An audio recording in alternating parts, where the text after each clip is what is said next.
Good afternoon and welcome to the OOH-RAH Report. I am your host, Anthony Cavaretta, and it is Saturday. You know what that means. We are looking over Friday Night SmackDown. And this show actually surprised me. I was expecting, we're almost 2 weeks away from the Royal Rumble, and right now it kind of looks a little disappointing, but tonight's show did at least show me that they are going to put on a good Rumble. Not a great Rumble, but a good Rumble. The show opens up with Jey Uso basically tormenting Shinsuke Nakamura that he lost last week in the Gauntlet match, and that Adam Pearce is the one who will face Roman at the Royal Rumble for the Universal Championship. So that, after a few minutes of that, Shinsuke comes out and he calls Jey Uso, "You are his tiny puppy," if Roman Reigns is the big dog. And they just immediately just go right into their match that they will have tonight. I was kind of surprised that this didn't close the show, but based on what we have at the end of the night, I'm actually okay with it opening up because it's a really good match. And, once again, these two could really just go, and this is just a nice way to build up the fact that all two of him, Jey Uso, Shinsuke Nakamura, and Cesaro, who's on commentary for this match, all three of them are going to be in the Royal Rumble match, along with Daniel Bryan, who we see later. So then after a good interview with the Street Profits basically saying that they will go get their tag team championships back from Bobby Roode and Dolph Ziggler, we get Roman Reigns talking about the match with Adam Pearce at the Royal Rumble, saying that he wants it to be a last man standing match, and he's looking over the contract and making sure that it's good to go for him. We also get to see Apollo Crews is talking to the so-called, as I like to say, the godfather of SmackDown at the moment, as, Roman Reigns sits there in his chair, "You come to me on the day of my daughter's wedding," all that fun stuff, because they're just homaging. I guess it's an homage to the Godfather, but I love Roman Reigns' character right now, so I'm not really it's fun for me. So yeah, Apollo Crews basically wants to be part of the bloodline and get notes from the head of the table on how he should get the Intercontinental Championship from Big E and his match later tonight against Sami Zayn. So we have that, and then the next match we actually have is Liv Morgan taking on Natalya. Good match. I don't like the storyline at all between the Riot Squad and Billie Kay.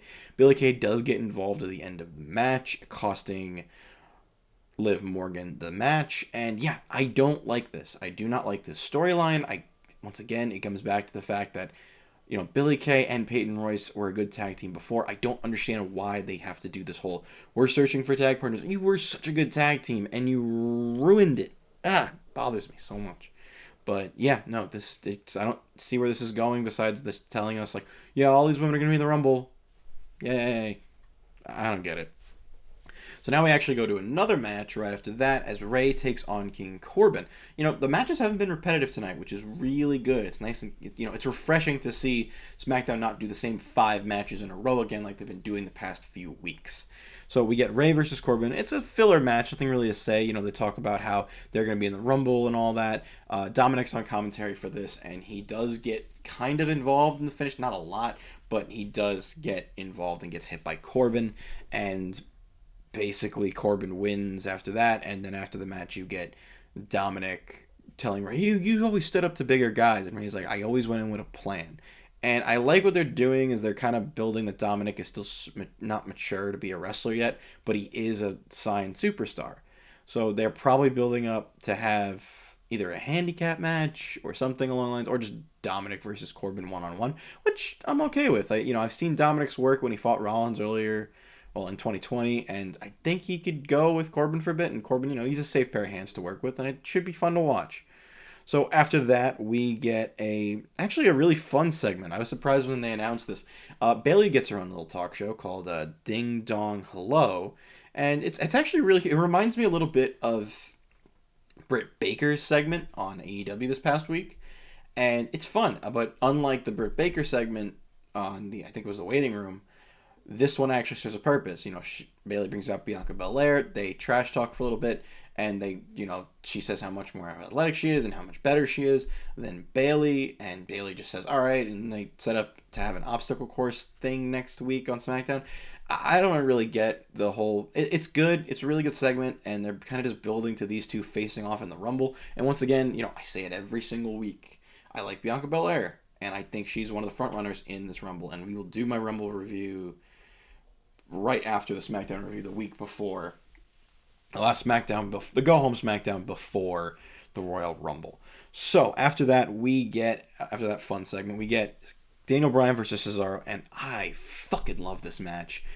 I could watch this match for hours. Once again, this is one of those matches that if there was an actual crowd there, they would easily chant "Fight Forever" because it's so good. These two guys have so much chemistry. It works so well, and surprisingly, Cesaro wins clean. It's good. They're building up Cesaro a little bit for fun, I guess, for the Rumble. And, we do get the acknowledgement that the four guys, Jey Uso, Shinsuke Nakamura, Daniel Bryan, and Cesaro will all be in the Rumble match this year. And I'm looking forward to it. I think they're starting to actually put bigger names in the Rumble. More names in the Rumble that, it's filling out the roster, but it's making me excited to see what happens. And maybe probably building up more credible guys to win the thing. Because right now, the field's kind of open for the men's Rumble match, I think. I think there's not a lot of people who are like last year, it was Drew and maybe two other guys, and that's about it. But you don't have that this year. You actually have Roman's not going to be in it for the first time in a long time. I think ever.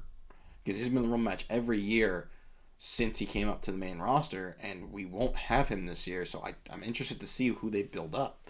So, this match was really good, and then you're starting to get a little bit more hype for the Rumble, which I'm excited about. After that, we get Apollo Crews versus Sami Zayn. Once again, a really good match. You can see a little bit more of the dark side or the cheating side of Apollo Crews. Big E is out there. He's on his couch with a mini fridge, which I smiled about. He's got a Ghostbusters sweater on. Really, really nice. I did enjoy that. And good match. A little bit more dark side of Apollo. They do have a little kerfuffle afterwards. And they're setting up that match again, which I'm excited about. And if it's anything like their first one, it should be really fun to watch. And surprisingly enough, I was surprised that was the main event. No build, no nothing. Just that's the main event. Cool. Next segment. And the segment at the end of the show is the contract signing between Adam Pearce and Roman Reigns for the last man standing match at the Royal Rumble. And they were smart about this, but they also pissed me off a little bit. So they have the whole thing. Adam Pearce comes down, Roman comes down. They sign the contract, and Adam Pearce slowly walks his way up to the ramp. And he's limping. So you can kind of tell that, I always kind of knew deep down they weren't going to do Adam Pearce versus Roman Reigns. Part of me really thought that they were, and then they would have had, because they said last man standing. I'm like, all right, people are going to get involved, and Roman will win, or Adam Pearce will win and forfeit the title, whatever. But no, that's not what they end up doing. What they end up doing is this. Adam Pearce says, by the way, the mic was cutting out through this entire end of the segment, so it kind of ruined that as well. But he basically says the card is subject to change. If I'm not medically cleared to compete, I'm not going to wrestle. And that's basically what happens. He goes, I found a suitable opponent for you. And this is what pissed me off. Kevin Owens comes out. Okay. Cool. Should have been Shinsuke. I stand by the fact that it should have been Shinsuke Nakamura.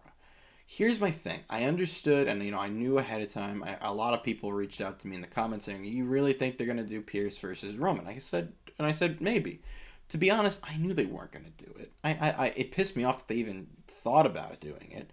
But the fact that you went so far as to have a gauntlet match on SmackDown last week and have Shinsuke put on the performance that he did just to not get that title shot bothers me. You didn't have to make him win the match. You didn't have to make him win the belt. It should have. If you wanted to do Owens again, do it after. Do it at if it's Elimination Chamber or Armageddon, whichever one they pick. Do it there. The Rumble has been a real showcase the last few years to give us interesting, fun matchups for championships. We had last year for the Universal title, we had the Fiend Bray Wyatt taking on Daniel Bryan in a strap match. Great match. Last year before that, believe the year before that, we had Finn versus Brock Lesnar. Really good match. You could have had a gem here between Roman and Shinsuke. But no, you chose to just do the course and go with Kevin Owens again. Why? I was like, yeah, I'm okay with it, but at the end of the day, Shinsuke versus Roman would have been great.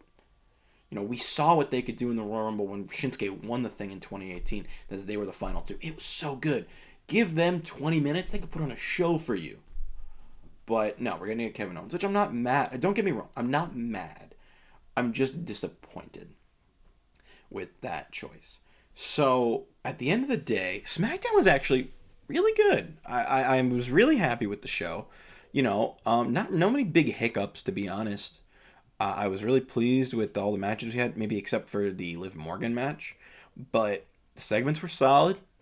The only hiccup that I've seen is that, should have been Shinsuke. That's it. But let me know what you guys think in the comments below. Do you think Kevin Owens is the good replacement for Adam Pearce? Like, I knew that was kind of where the storyline was going. I read online that was where it was going. But do you think, like me, it should have been Shinsuke? Let me know in the comment section below. Hit the like and subscribe button. They do go a long way. And I will see you all here next time on the OOH-RAH Report.